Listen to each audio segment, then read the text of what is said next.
Thanks Angad. তুমি না আসলে খুব বড় সমস্যায় পড়ে যেতাম। অ্যাক্সিডেন্ট কেস, বিনা পুলিশকে না জানিয়ে অ্যাডমিট করে না। আরে কাম অন বীর, তুমি ঠিক আছো?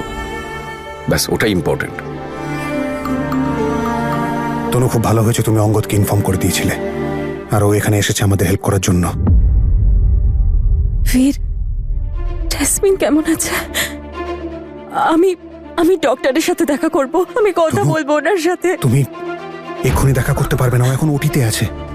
আমি কিচ্ছু জানি না, আমি এক্ষুনি যাব। তনু, এক্ষুনি দেখা করতে পারবে না। প্লিজ, তনু, এখন পারবে না। আমি ঠিক দেখা আছে, করব, ঠিক আছে। ব্যাস। ইটস ওকে, আসুন। সাবধানে।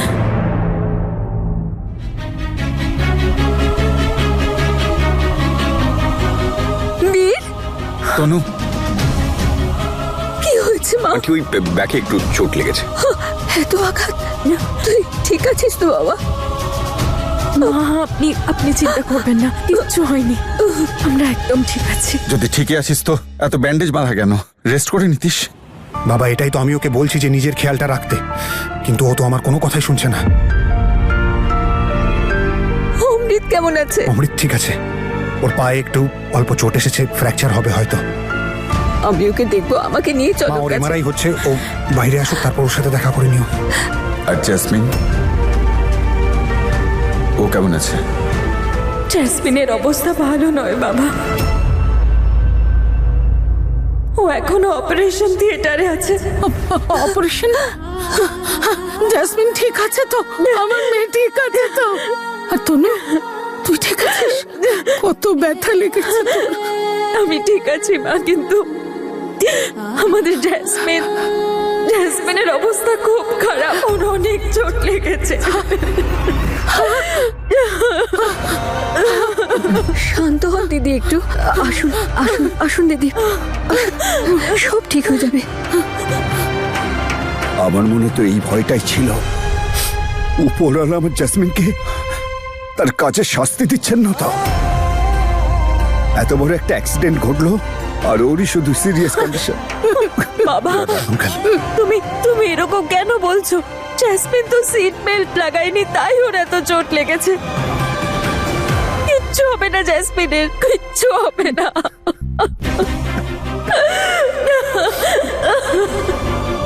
জেসমিন খুব বাজেভাবে ফেঁসেছিল গাড়ির ভিতরে, পেট্রোলও লিক হচ্ছিল এবং গাড়িতে আগুনও লেগে গেছিল, কিন্তু তনু হার মানেনি, যেভাবেই হোক ওকে বের করে এনেছে। আর ওকে বাঁচাতে গিয়ে ও নিজেও আহত হয়েছে, পিঠ জ্বলে গেছে ওর।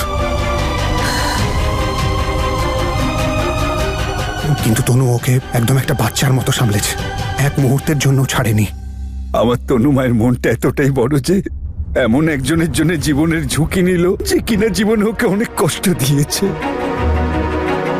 ছোট বোন হয় ও আমার বাবা, আমার জেসমিন ছোট থেকে বড় হয়েছে আমার সাথে। ও যাই করুক না কেন, আমি ওকে কি করে একা ছেড়ে দিই বাবা?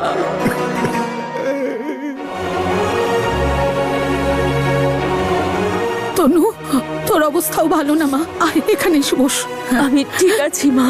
না, তুই ঠিক নেই, কত ব্যথা লেগেছে তোর।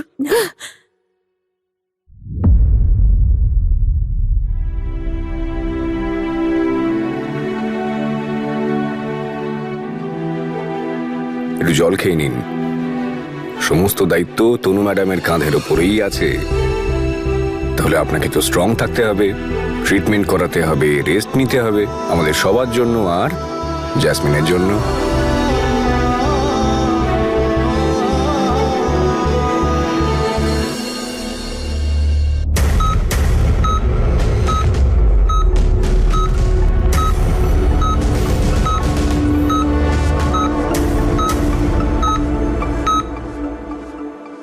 সিস্টার, আমার বোন।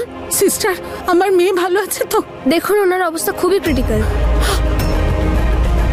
কিন্তু হয়েছেটা কি? কিছু তো বলো। Please hurry up. Yes ma'am.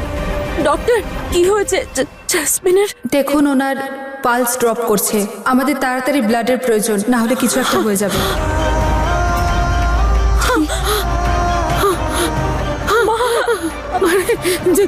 কিচ্ছু হবে না জেসমিনের, কিচ্ছু হবে না ওর মা, কিচ্ছু হবে না। তুমি এসো আমার সাথে এসো।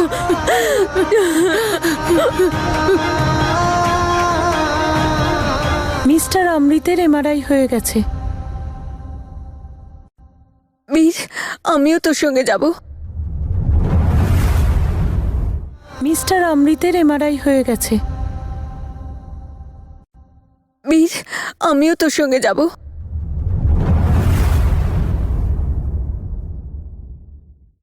হে উপরওয়ালা, মেয়েটাকে রক্ষা করো।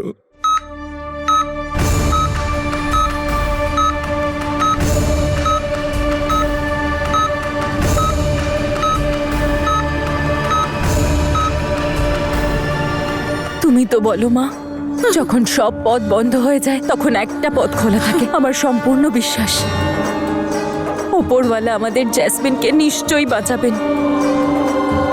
হে দেবী মা, আমায় ক্ষমা করো। রাগের মাথায় জেসমিনকে কি না বলেছি। ওই মেয়েটাকে রক্ষা করো দেবী মা।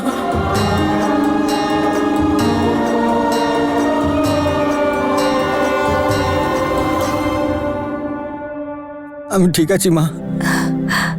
দাদা, জেসমিন, জেসমিন ঠিক আছে। আমি ওর সাথে দেখা করবো। না বাবা, ডাক্তাররা তো চিকিৎসা করছেন ওর। তুই বিশ্রাম নে। তোর বাবা, তনুর বাবা, অঙ্কুর সবাই আছে বাইরে। তোর যাওয়ার দরকার নেই বাবা। আর তাছাড়াও এখন অপারেশন থিয়েটারে ওর অপারেশন চলছে, তাই তোকে ভিতরে যেতে দেবে না। তুই দেখা করতে পারবি না। তুই রেস্ট কর এখন। আরে অমৃত, দাঁড় করাও প্লিজ। সব কিছু আমার জন্য হয়েছে। আমি কন্ট্রোল করতে পারিনি গাড়িটা, তাই আমার জন্য অ্যাক্সিডেন্টটা হলো। সেদিন রাত্রেও আমার হাত দিয়ে অ্যাক্সিডেন্টটা হয়েছিল, আর আজকে আমার জন্য জেসমিন। ওসব বলিস না। আমার জন্য এরকম হচ্ছে কেন মা? আমি তো কিছুই বুঝতে পারছি। চুপ চুপ, কিচ্ছু হয়নি। আর তোকে আমার দিব্যি, তুই এমন কথা আর কখনো বলবি না। অমৃত, তুমি ওদের কথায় একদম কান দিও না। তুমি ভালো করে জোরে চালাও, টেনশন করো না। তোর কোনো দোষ ছিল না। ওই উল্টে জেসমিন তোকে বলছিল অমৃত জোরে চালাও, জোরে চালাও। তুই অপরাধী নোস, এই কথাটা জেনে রাখ। জেসমিনের যদি কিছু হয়ে যায় না দাদা, আমি নিজেকে নিজে ক্ষমা করতে পারবো না। না আমার সোনা, কিচ্ছু হবে না ওর। সাহস রাখুন। তোকে যখনই আমি দেখি না জেসমিন, তোর জন্য আমার মুখ থেকে শুধু খারাপ ভাষাই বেরিয়ে আসে। তুই না সারাটা জীবন কোনোদিন শান্তিতে কাটাতে পারবি না জেসমিন। এই সবই আমার অভিশাপের কারণে। সবসময় আমি ওকে অভিশাপ দিতাম। আমি এটা ভাবিনি কখনো যে বাবা মার খারাপ কথা সন্তানের মাথায় আছড়ে পড়ে।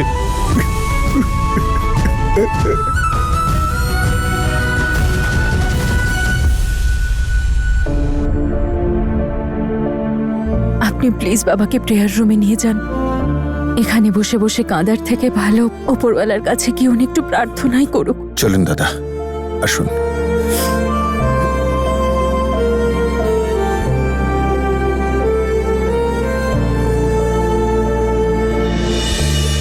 তনু ম্যাডাম,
ডক্টর, ডক্টর, জেসমিন কেমন আছে এখন? দেখুন, একটা খারাপ খবর আছে।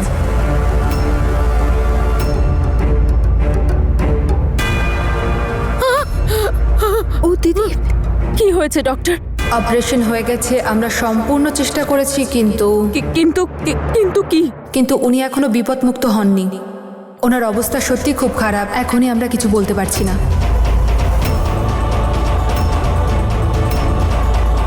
আমি আমার বোনের সাথে একবার দেখা করতে চাই, কথা আমি বলতে চাই। আপনার ইমোশনটা বুঝতে পারছি, আপনি একটু অপেক্ষা করুন। না ডক্টর, আমি একবার ওকে দেখতে চাই, একবার কথা বলতে আপনারা চাই। একটু বোঝান। তনু এখন জেসমিনকে দেখতে পারবে না। জেসমিনের অবস্থা, I know. ওনারা বলছেন কিছু বলতে পারবেন না। আমি ওর সাথে এক্ষুনি দেখা করব। আমি ওর সাথে এক্ষুনি দেখা করব, বললাম তো, মানে দেখা করবই। এমন কি হয়েছে? আমাকে কেন কিছু বলছো না? আমি হাজবেন্ড ওর। অমৃত, বেশ আর একটু পরেই জানতে পারবি। দাদা, আমি ওর কাছে যেতে চাই। অমৃত, দাঁড়া, ওর কাছে তো এখন তনু আছে, একটু ধৈর্য ধর।